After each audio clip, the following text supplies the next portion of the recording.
Hi, Cynthia Robertson here. I was thinking about the topic of doing for someone what they can do for themselves. It's so hard, like as a parent, to let your kids struggle and learn, but it's the only way they can do it, right? It's like the turtles who, have you ever seen sea turtles? They lay their nest way over, like in the dunes of the sand. And then the little babies have to come struggle out of the nest, which is pretty deep, come across, go all the way to the ocean, which is usually quite a bit of thing when you're that little and you just have these little tiny fins.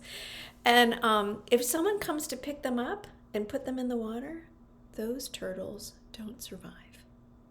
It's the struggle across the sand and fighting the birds that are coming to get you and the people and anything else. By the time they get to the ocean, they're physically stronger. So they can also hopefully take care of themselves once they get to the ocean, because in the ocean, it's even worse than what they had just struggled with on land. And that's kind of like, inside our own little family houses, if we can allow our children to make mistakes, struggle, have some bad days, not quit when there's just a bad day. We can teach them those things, but we can't do it for them, because we don't serve them well if we do it for them. I was thinking about, like, in my own experience with my father. He didn't let me work when I was young. At 16, my friends were going off and trying to get some work, and we didn't need the money. I understand that, and I know he was trying to do it out of love. But again, it was about himself. It was about his own ego. He grew up in a lot of poverty, and so he had to work from a very young age. And so he had gotten to a certain level in his life where he didn't need to have his daughter working or anything like that. He let his sons work, which is interesting, a little chauvinistic there, but but he didn't let me work. And so I felt left out. First of all, my feelings, I remember as a kid feeling very left out, because a lot of my friends were working together, like in in the same restaurant together, and they had a lot more experiences and they got closer, and I didn't. But it also, more importantly, didn't let me grow up. It didn't let me go through what happens, everybody experiences in early jobs, and knowing how to get along with your coworkers and all that stuff. I missed out on when it was innocent, and I didn't need it to, make my living. I didn't have that pressure.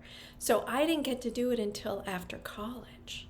And it was a struggle. It was a real struggle, learning that my dream job, I worked at Disney as an artist.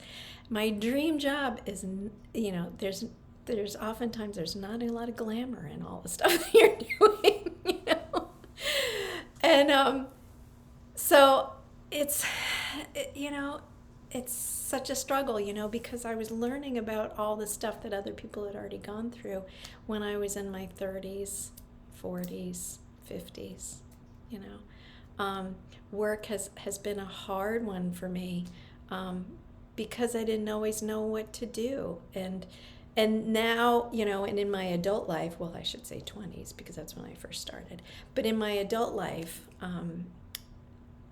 learning all of the stuff that happens in a work situation, and having to feel like I had to make my own living. I just didn't think I was served very well. I mean, I know he did his best, but the overall message that I've had to work through is that I wasn't capable. And it's taken me most of my adult life to realize I am capable. So that's my 2 cents. Thank you. Subscribe to this channel. I think it's on this. I don't know which side it's on. Anyways, if you like these videos, please subscribe, and I will see you in the next one. Bye-bye.